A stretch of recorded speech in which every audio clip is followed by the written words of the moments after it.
Hello everyone, welcome back to part 2 of this series in Monterrey, my hometown. My name is Kevin, and if you watched last episode, you know that this is a solo series. However, Nathan helped here and there. Today, I'll be taking you downtown to explore a bit. Are you ready? Here's a view of the Fundidora Park. More on that in future episodes.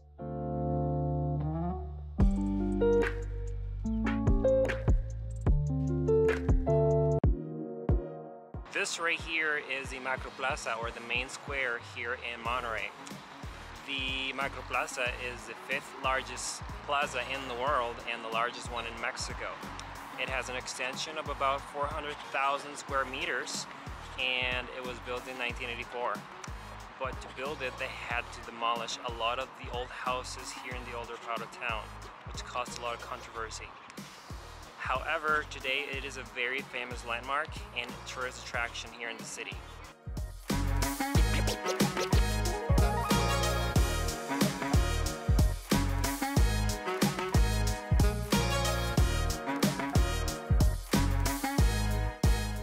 Everything in the middle of the shot is part of the Macro Plaza, from this tic-tac-toe building all the way to the Palacio de Gobierno over there.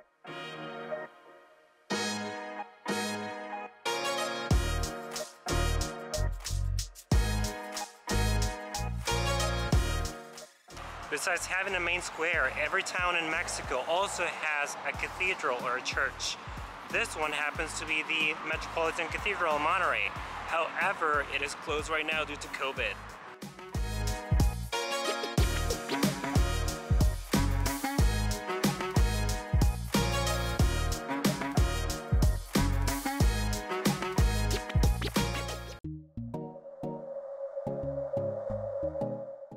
One of the main landmarks here in Monterrey and in the Macro Plaza is the Faro del Comercio, or Beacon of Commerce. It is a structure that's 70 meters tall, and it was built in 1983 to commemorate the 100th anniversary of the commerce entity here in Monterrey. It is very well known, and at night it has a laser, a green laser, that goes around the city.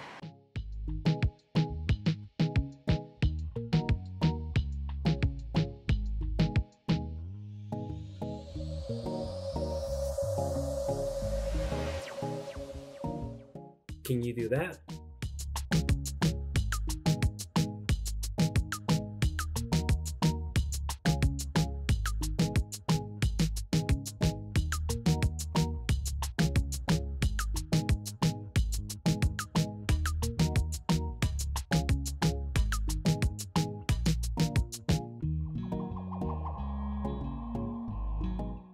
This behind me is the Fuente de la Vida, or as it's better known, Fuente de Neptuno, Neptune's fountain. It was built in 1984, and it's also a landmark here in Monterrey. However, as you can see, there is no water there because we had a very recent drought in the city, so we're trying to conserve water.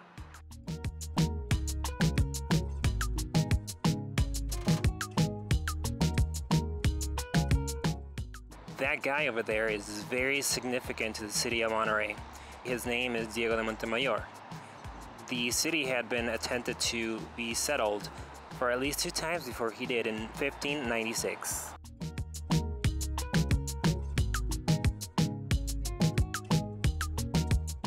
That building right there with the antenna is 28 stories tall. That one used to be the tallest building in Monterrey for the longest time.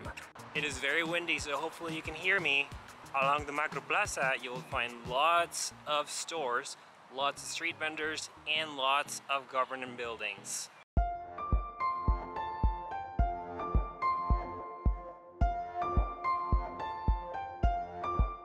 This is the Palacio de Gobierno, the government palace. The governor used to be located here, but he now works at a different location. This building is now a museum. Here's a partial view of the Macro Plaza. All of that greenery is part of it.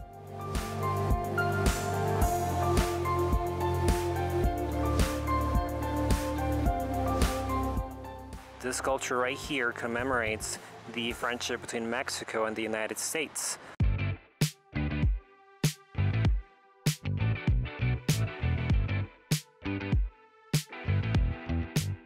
Look at those views.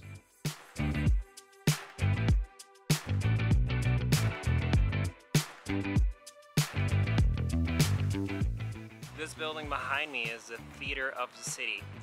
Now, one of the cool things that I found out while I was studying architecture here in Monterrey is that it has a place for plays inside, but also outside for the people. And just to show you what I meant, if you come over here out in the open, people can sit in these steps and then they can watch a play over there for free.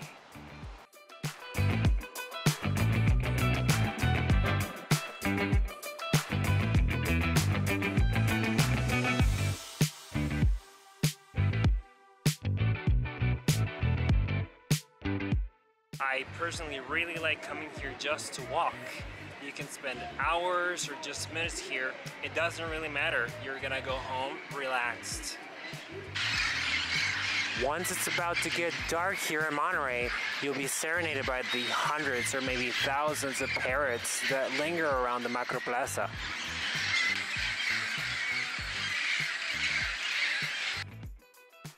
MTY is short for Monterrey.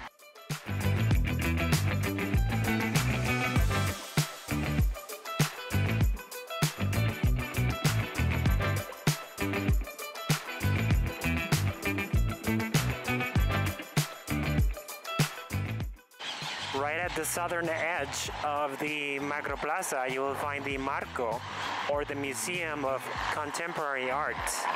It is a very famous museum here in the city.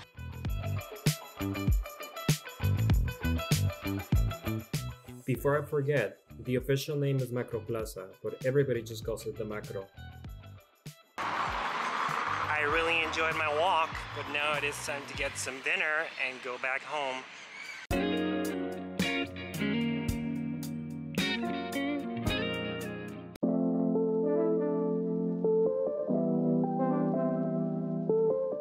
Today we are going to be going to some caves. They're really famous around here.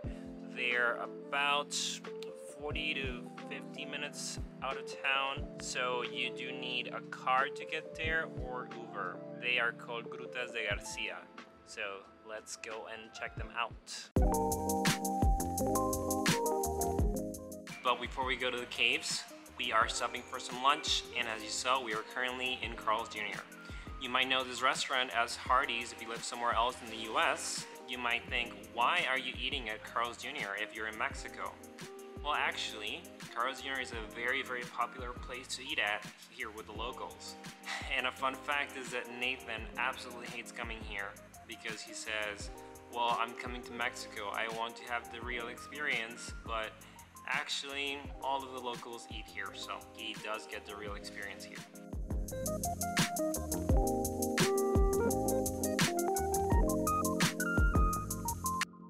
If you know what location this is, let me know in the comments.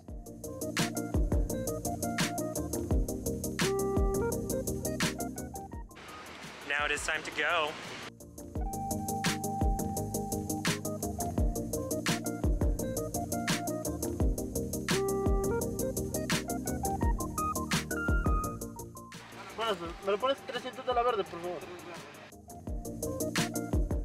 Hey, it's me again.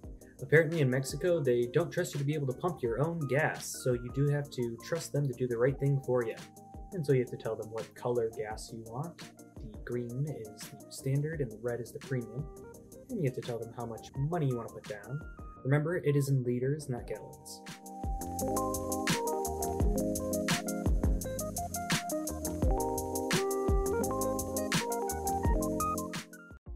Once you get to the location, parking is free, but there is somebody that's going to be looking after your car, so you might want to give them about 10 pesos when you leave.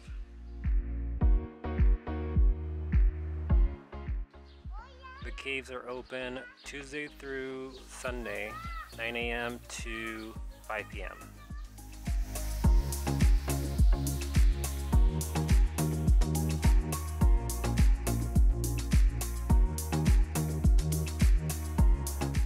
Here are the prices, and they're in English, so I guess you don't need me. You could either take the cableway or the pathway.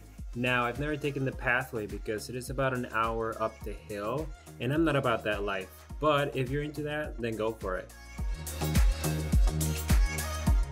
Oh, and these prices are in pesos, so just divide that number by 20 and you're all set.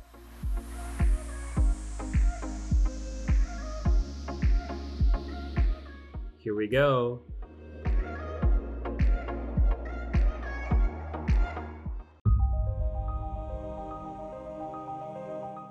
I was lucky enough to visit this place my first time in Mexico, a long time ago in a galaxy far, far away.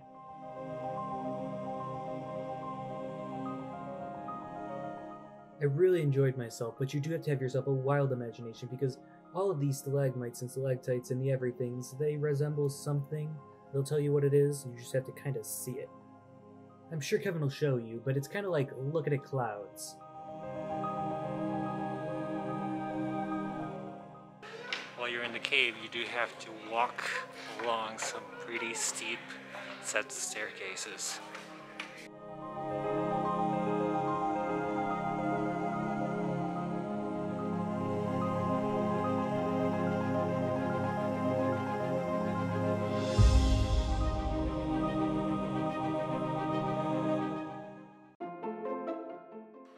Now I know that I'm very dark in this shot, but this formation behind me is called the theater because it kind of resembles the curtains in a theater. And then right there you can see the stage. And the geology nerd in me is coming out. You get to see many, many stalactites and stalagmites. And if you're wondering what's the difference, well, stalagmites grow from the ground up and stalactites from the ceiling down. When you're here, they tell you that you really have to use your imagination. So they mentioned that the formation right here resembles a lion on its profile. So let me know what you think. Do you see anything?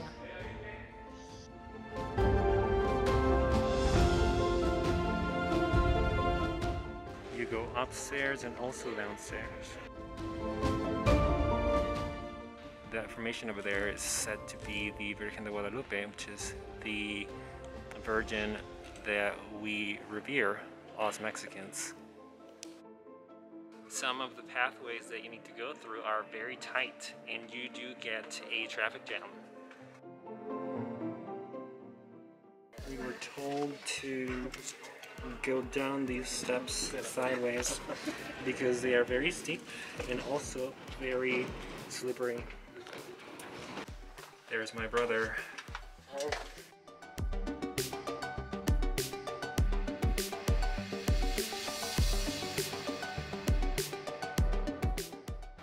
Look at all those stalactites.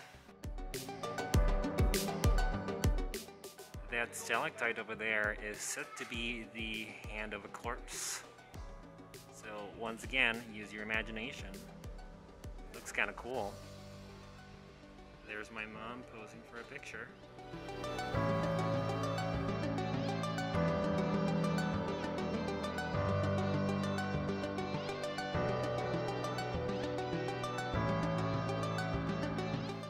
Along the cave you might see some wet rocks. You should know that you shouldn't touch them because they are still growing. You also get spots where you have to crouch in order to get through.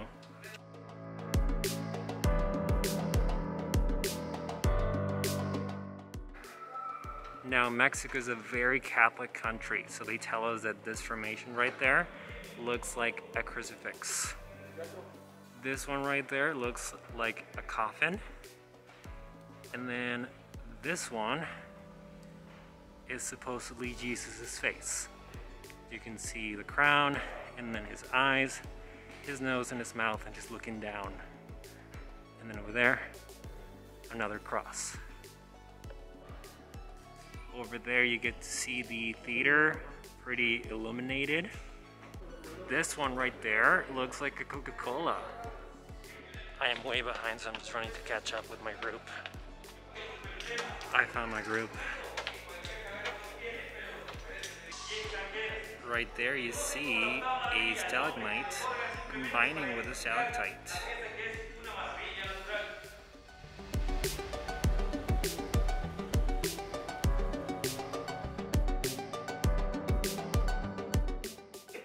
This is the only opening you see in the cave.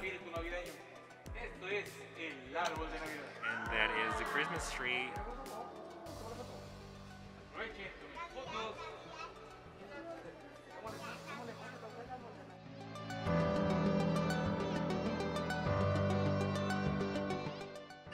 At some point in the cave you will find some sea fossils that tell you that this area was underwater 65 million years ago.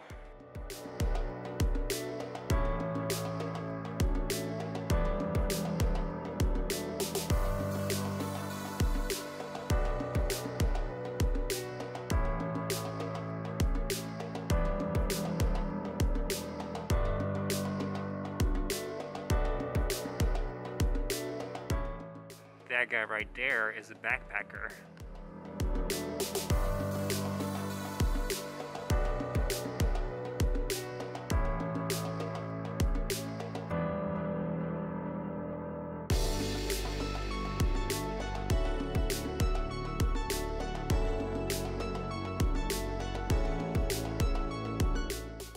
So far it's been a lot of fun. I enjoy it every time I come here. I've been here many times, and my geology nerd always comes out.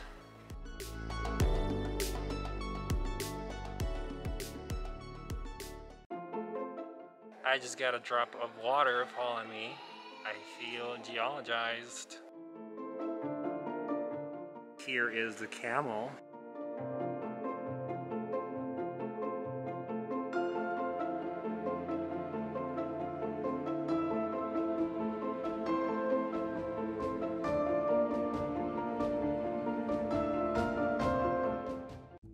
Going back to the religious beliefs of Mexico, this naturally formed area within the cave is known as the chapel. And that's because, well, it looks like a chapel. Right at the end of the chapel you can find this religious image called Virgen de San Juan de los Lagos, and she's revered in the southern part of Mexico. In Catholicism, there is no heaven without hell. This formation is so deep that they decided to call it hell.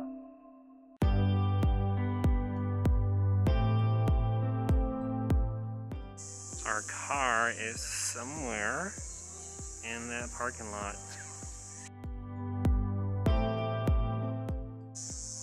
Okay, now we're on our way down using this cable car again.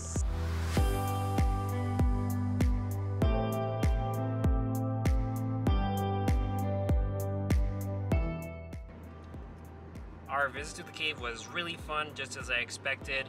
However, it is important for you to know that the tours are in Spanish only, but if you watch this video, you might have an idea what you're looking at. The idea for us now is to just go and get some dinner, and then we are going to go back home. So we'll see you on the next one. Hey all you wanderers, thanks for watching, and don't forget to like and subscribe to find out where we're VagaBound to next. And remember, I ain't no hollaback girl.